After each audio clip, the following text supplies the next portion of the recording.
This is autumn. It's August, first week of August. But these are the colours of autumn. Everything's trying to survive, and this week apparently it's going to be another. Here we are. Sorry, it's me. Once again, it's going to be another heat wave, which is the 5th or 6th. I think we missed out on one. I'm getting things done early today because I think the jets may be out soon. Yeah. Just like autumn. But it's going to be a very hot autumn here anyway. I wonder if we'll get an Indian summer with indigenous tribesmen can go out and hunt more buffalo, more meat, more fat for winter, more clothing. House at the top here is to have chickens, 4 or 5 of them. It's where my greenhouse came from. I carried it down. And every morning when I go and water them, they would rush towards me, 4 of them, I remember. And they would just, they love tomatoes. They'd take the small ones and I'd squeeze them and I'd throw them on the floor. And they'd squabble, but I made sure everybody had enough. And then one day he came up and there were nothing but stripped corpses really, because a fox had got in. There were 4 corpses and it was so sad, depressing. What's going on now? Is it them? Probably is. Anyway, I want to tell you first of all about spy chickens. Move across. Yeah, spy chickens. It's a spy. Before that, it was great. 1914-18, the First World War. There was a Belgium had been invaded and they didn't like it, so what they decided to do was they decided to gather intelligence on all troop movements by the enemy, and they did this quite simply by having little old ladies, grannies, who would open the window and would sit at the window and they would just knit, and they would knit all day. What they were doing was they'd be above a marshalling yard, railway station, and they would take note of every troop train, of every equipment movement, the scale of it, and it would be passed on. And the way they did it was, pardon me, spider. The way they did it is, if it was a troop train, they would drop a stitch, and if it was equipment, armament, it would be Pearl 1, and they would do this all day. And information was passed in the form of knitting. That's great, that's a good one. And the other one is, I think it was in the south of France, again during the First World War, how a chicken became absolutely vital in disseminating information about an imminent enemy attack on the Verdun, which was one of the most appalling places. Battlefields, vertical cliffs, ledges, narrow footpaths, horrible winter weather, an appalling place as a battlefield. And I think as many people died of the conditions as died of the conflict. But anyway, this chicken came to the rescue. One sister had a sister living on the other side of the fence, which was a frontier, I suppose, between the enemy and the local army. And what she did was, there was a guy, a soldier, and it was his job to just guard the line. That was it. And what she did was, she gave him some fatty bacon, which was, wonderful in those days if you're a soldier and you'd just be living on basic food. And she would then give him a chicken. Now the chicken said, "Take this to my sister," and he would. For a piece of bacon, he would take the chicken to his sister, and then the sister somehow would secrete a message on this chicken and quite simply just let it go. Because one thing chickens always do and always know is the route home, straight, and it will take the direct route. So the chicken came home with a message attached to it somehow. Secret espionage chicken. This is how they gained information about imminent plan. Again, to do with troop movements and equipment being gathered. So there we are. Isn't that wonderful? Isn't that wonderful? Right. So, oh, good, and also, and this is not clickbait. This isn't to tease you to stay until the end. This is quite simply, yeah, cute hedgehogs. Hedgehogs are cute, and we're told to look after them. Yeah, I don't really like them. And I'll tell you why specifically at the end. If you don't want to hear, you don't want to hear. But if you do, there we are. I got a friend. He's slightly troubled, and what he's done, he's gone down to the southwest coast of Wales for a walk. A coastal path, living in one place, I think, a hostel. He's just done that, left the dog at home, and he's just gone, and all he's doing is walking around. And things on his mind. And I suggested to him my favourite phrase, remember that thinking too much never does you any much good in the end. And he said, yeah, I'm just going to abandon myself to the wind and whatever takes my fancy, and he's just going to walk along that coast. I'm looking after a friend. She's had an operation, and I must be a very, very close friend because I'm the one who gets shouted at. I take that as a compliment. I don't take it as abuse. Somebody's in pain, horrible foot operation. Anyway, my friend who's down, pardon me, in the south of Wales, southwest of Wales, and like I said previously, thinking too much never does you much good in the end, and I hope he's doing that. It's a philosophy we both adhere to, and we try and distract ourselves because we believe that the unconscious will always find a solution that suits the person. But if we think too much, then we bring in factors that we think are important but aren't important at all. So he is now looking to live for about a week in the external world. In other words, physical sensation. To prove to himself that world exists outside of his troubles. To help give perspective. And also distraction.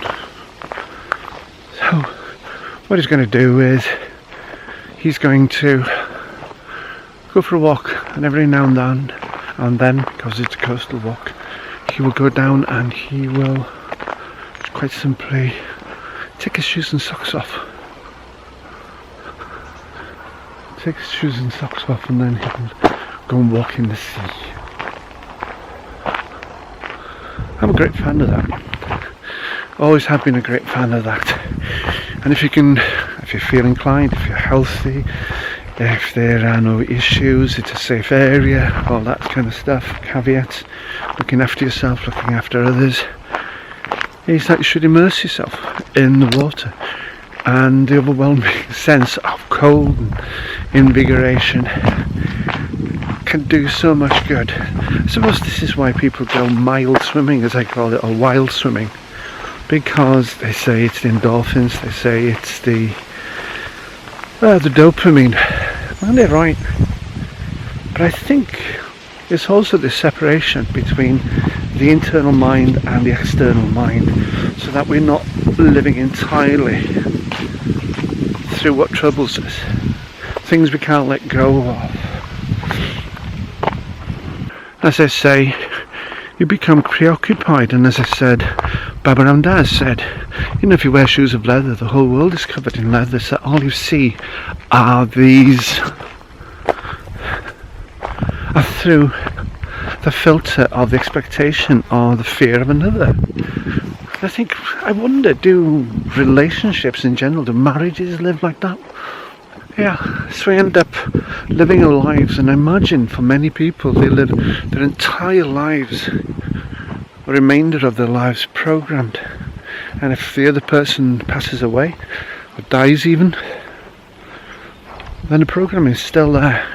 It must be difficult to let go. It must be very, very difficult to let go.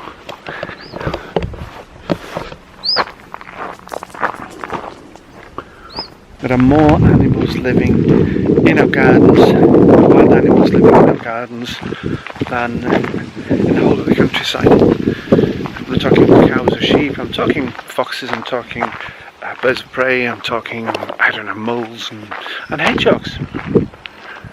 And hedgehogs are cute, and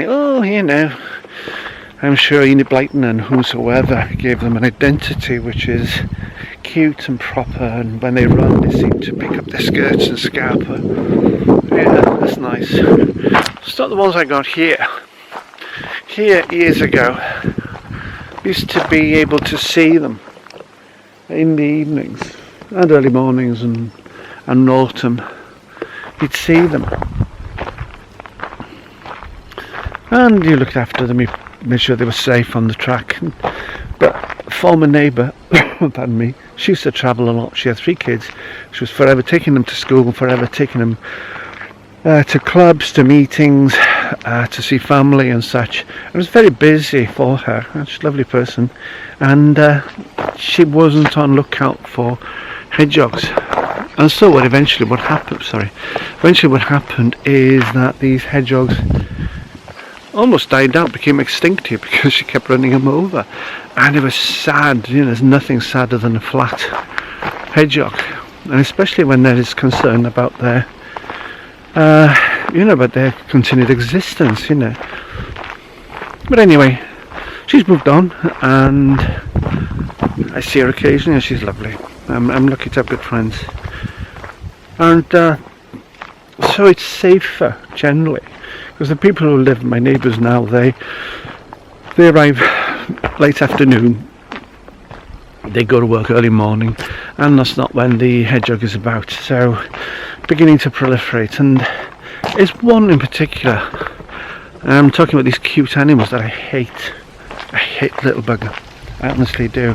I hate him because he's letting down the image that people like David Attenborough and the naturalist portray, because this one goes after the cat food. Not only the cat food, but I think it's a he, possibly a she, equal opportunity. But the thing is, she's so bloody dirty. She will nick the cat's food, the cat won't go near her, and she will just eat, and the plate is filthy, dirty. So for me, it's less cute and bloody nuisance and filthy, and even came into the portico for a while, for about a week, until I've hoofed it out, and just defecates everywhere. They're not nice and cute. Bear rabbits and all of those will not welcome it into the house. Imagine Beatrix Potter having a character, Mrs. Hedgehog or Mr. Hedgehog. All he does is eat their food, leave one hell of a mess and crap on the floor. Hardly I don't know, the kid's gonna like that one. So that's my story about hedgehogs. Hardly worth waiting for. I used to climb, and this is going back to my friend who's walking down there because of some quite serious problems. Not health related, but things pressing on him. It's about the danger of being too preoccupied, and what he's naturally done is instinctively gone for external sensation.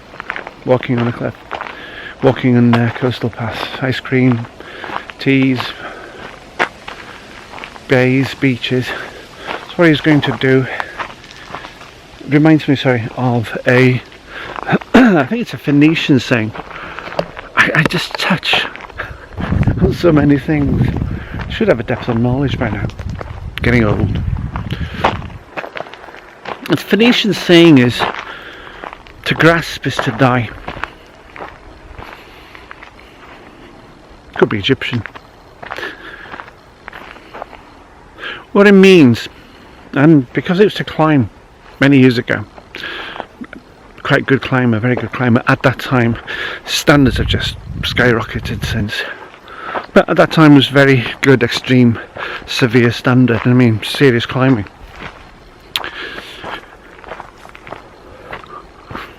And once I found myself on a cliff which was vertical. I'd gone off route, I didn't know where the hell I was, and was standing. I was just about vertical, totally vertical, and was balanced on crystals.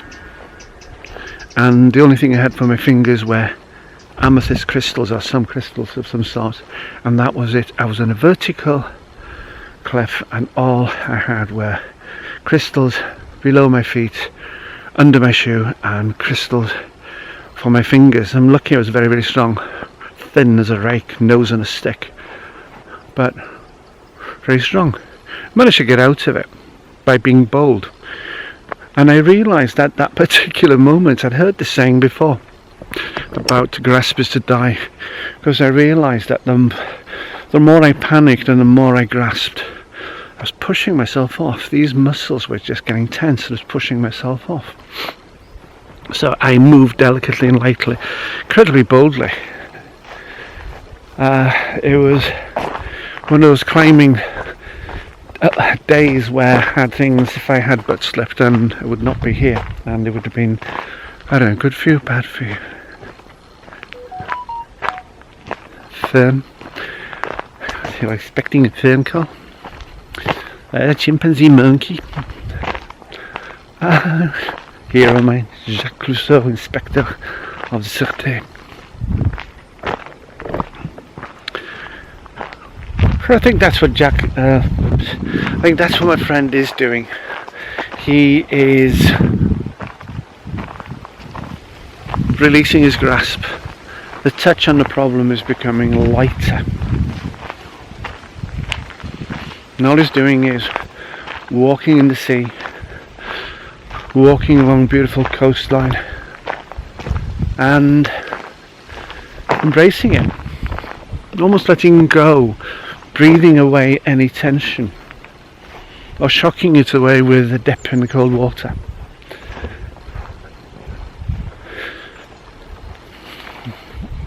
The touch becomes lighter, and it allows room for other thoughts, possibly, or even better, just allows the wind in.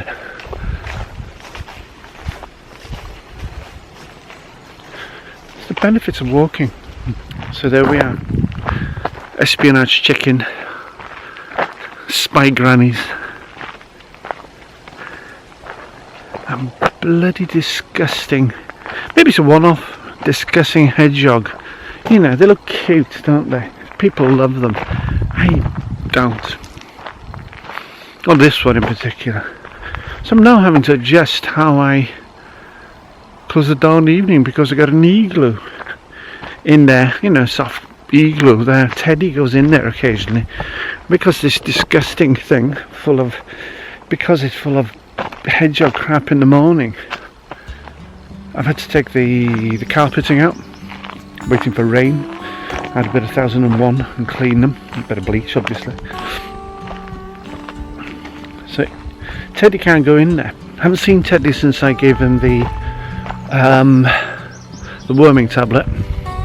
I've been away for the weekend, over the weekend, as I say, with my friend who's had a foot operation, and since I've come back, next door feeds the cat, you know, okay, but when I'm here she gets them all food, which is okay. That's ET.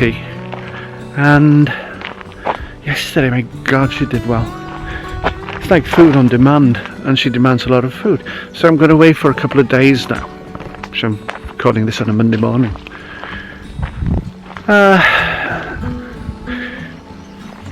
And I hope by the time I get home, Thursday, something like this, that she'll be hungry, and I'm going to give her double portions, which she will scoff, and I'm going to put a worming tablet in it.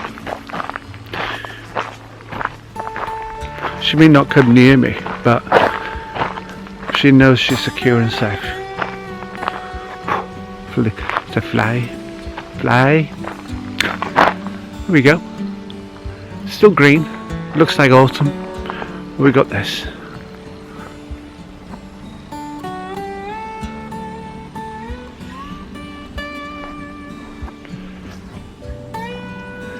And we'll soon have an eclipse on 12th. Here it's 7:30, I think. So here we go. That's enough for now. You take care. look after yourselves. Look after those closest to you. You know, may come back to help you with some future date. Bye.